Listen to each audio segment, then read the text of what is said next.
के हेतु अनेका राम जन्म के हेतु अनेका राम जन्म के हेतु अनेका राम जन्म के हेतु अनेका एक अमित एक एका एक एका श्री राम जय जय राम श्री राम बोलिए आवाज लगा श्री राम जय जय राम श्री राम जय राम जय जय राम। हे देवी, भगवान के आने का कोई एक कारण नहीं, अनेक कारण है। और आज तुम मुझसे राम कथा सुनने जा रही है। तो शिव जी बड़े प्रेम से बोले, देखो देवी, पहली बार गंगा में लेकर के आया था पृथ्वी पर, तो उसके निमित्त भागीरथ बने थे। भागीरथ के कारण मैं गंगा पृथ्वी पर आई। उस गंगा को मैंने सिर पर धारण किया। और उस गंगा का नाम क्या है? जटा शंकरी नाम पर्यो है। वो जटा शंकरी कहलाई। आज दूसरी गंगा मेरे मुख से तू प्रकट करने जा रही है। वो जटा शंकरी है, तो ये मेरी जीभ से प्रकट होने वाली है। ये दूसरी गंगा बोले जिह्वा परी है। राम कथा क्या है? बोले गंगा है। राम कथा जग पावनी गंगा, राम कथा जग पावनी गंगा। दूसरी गंगा मेरे मुख से तू प्रकट करने जा रही है। राम कथा जगत पावनी गंगा। तू तेरे लिए नहीं, सारे संसार के लिए इस गंगा को प्रकट किया है तूने। तो अब हम तुम्हें राम कथा जरूर सुनाएं। देवी, भगवान आने के वैसे तो पृथ्वी पर अनेक कारण हैं, लेकिन पहला कारण मैं तुम्हें बताता हूं। द्वारपाल हरि के प्रिय दो, जय और विजय जान सबको। भगवान के दरवाजे पर दो द्वारपाल रहते हैं। एक का नाम जय और दूसरे का नाम विजय। मैं दोनों भगवान का दरवाजा पर खड़ा रहे।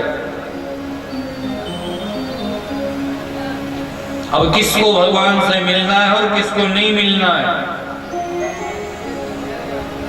ये दोनों निश्चित करते हैं। अब दोनों द्वारपाला में मन में यह घमंड आ गया। बोले आपने देख कितनी तरक्की है, भगवान ने जगह मिलना हो नहीं, बापा ने पूछ के मिले। आप मिलन दे तो मिलन दे, नहीं कोई मिलन दे। मन में अभिमान आ गया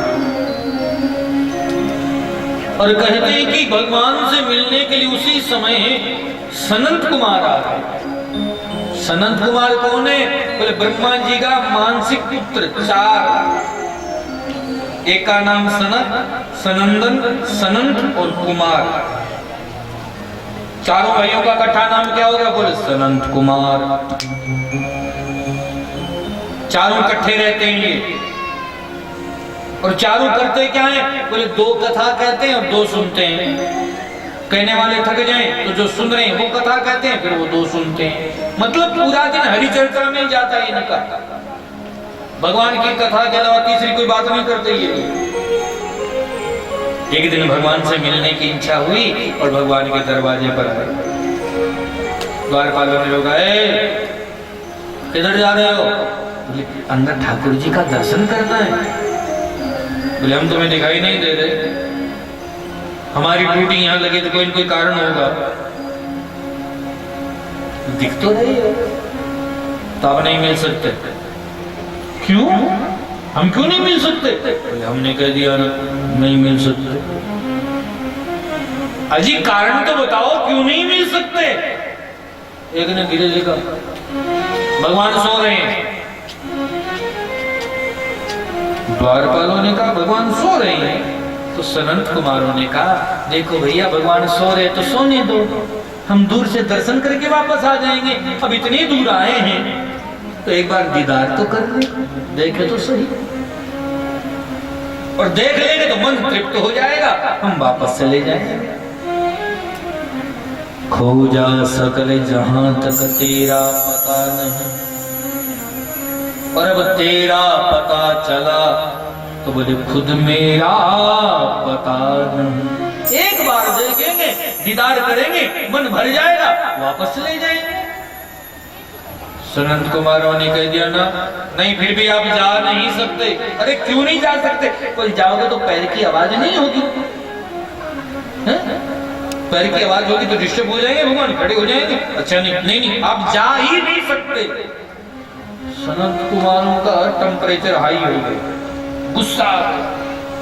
अरे भगवान के दरवाजे पर तुम खड़े हो और ऐसा व्यवहार करते हो संतों के साथ में, ये तो काम राक्षसों का है। जाओ तुम राक्षस ही हो जाओ। जैसे ही श्राप दिया तो भगवान को खबर लग गई, श्राप लग गया। और जैसे ही खबर हुई भगवान दौड़ करके आए, आकर के माफी मांगी महाराज ये आपने क्या कर दिया, इनको आपने श्राप क्यों दे दिया? संतों ने कहा साहब जी अब तो दे दिया सो दे दिया, हमने तो श्राप दे दिया इनको। भगवान देखो कितने दयालु। भगवान बोले साहब आपने श्राप दे दिया तो लोग क्या कहेंगे? भगवान के दरवाजे पर श्राप मिलता है। अब सीधी सी भाषा में समझो तो किसी माँ का बेटा गंदा रहता हो तो लोग ये थोड़ी ना कहते कि बच्चा कितना गंदा है। लोग कहेंगे माँ देखो कितनी खराब है, जो बच्चे का ख्याल नहीं रखती। ये तो माँ का काम है बच्चे का ख्याल रखना। इसलिए महाराज लोग ये कहेंगे देखो भगवान कितने बुरे हैं जो अपने भक्तों का ख्याल नहीं रखते, इसलिए आप इनको माफ कर दो। सनंत कुमारों ने कहा देखो साहब अब श्राप दे दिया तो दे दिया, अब तो राक्षस बनना पड़ेगा। लेकिन उपाय भी हम बताते। देखो भगवान का तरीका, जो थप्पड़ मारता है ना उसी से कहते सर पे हाथ घुमा। श्राप भी दिलवा दिया। अब सनंत कुमारों की हिम्मत थोड़ी है तो द्वारपालों को श्राप दे दे। अरे अंदर से ठाकुर जी तो बोल रहे थे, श्राप भी दिला दिया और कहते उपाय भी तुम ही बताओ। सनंत कुमारों ने कहा देखो महाराज आपसे अगर ये लोग प्रेम करेंगे ना तो 7 जन्म लेना पड़ेगा, और दुश्मनी करेंगे तो वो 3 जन्म में उद्धार हो जाएगा। पार्वती बोली वाह महाराज चौखी कथा सुनाओ। प्रेम करे तो 7 जन्म और दुश्मनी करे तो 3 ही जन्म। हाँ चौखी कथा है धार ली। शिव जी बोलिया देवी तू समझी कौन मतलब? बोल देखो जिससे जो प्रेम करता है उसको वो 24 घंटा याद नहीं करता। 24 घंटा याद नहीं करेंगे। अब मान लो माँ आपके बेटों की तो प्रेम करे, मेरो बेटो मेरो बेटो मेरो बेटो, लेकिन 24 घंटा थोड़ी करे। बीच में सासुर की तो याद आवे, ससुर की भी याद आवे, दराड़ा की भी तो याद आवे। लेकिन जकम दुश्मनी करे बम सोनता जागता उठता बैठता नहाता धोता वो कदम रहेगा। अब जगी सासू सागर नए बने भी नहीं गई बात तो 24 घंटा घराड़ू आओगे तो तेरी माइया, तेरी माइया। पड़ोस में आगे बोली मेरी सासू नहीं है। 24 घंटा याद रख। इसका कोई गलत अर्थ नहीं करना कि मैं सासू के बहू के पीछे पड़ा हूं। बताने का तरीका समझाने का मतलब जिसको हम प्रेम करते हैं उसको 24 घंटा याद नहीं रखेंगे, लेकिन जिससे हम दुश्मनी करते हैं उससे वो 24 घंटा याद रखेंगे। दूसरा विषय, मान लो 1000 आदमी बैठे हो और वो हजारों ही हमसे प्रेम करते हैं, लेकिन उन 1000 के बीच में एक कोई दुश्मन बैठा हो तो सबसे पहले हमारी नजर किस पर जाएगी? 1000 जो बैठे हैं प्रेम करने वाले उन पर हमारी नजर जाएगी, या एक जिसके साथ में हमारी नहीं बनती? स्वाभाविक है, जिससे हमारी नहीं बनती गौर से देखें, वीडियो होता है और देख के उससे नजर हटाएंगे नहीं के टीरों फोड़ देना, कोई बात नहीं, बैठे रहने बाद में देखो। उसी प्रकार परमात्मा से प्रेम करते तो हम भूल जाते हैं कभी कभी। क्यों?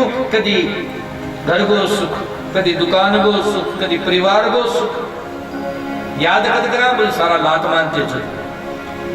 अब क्या भगवान उठा ले, अब मेरी चल देखो जब तक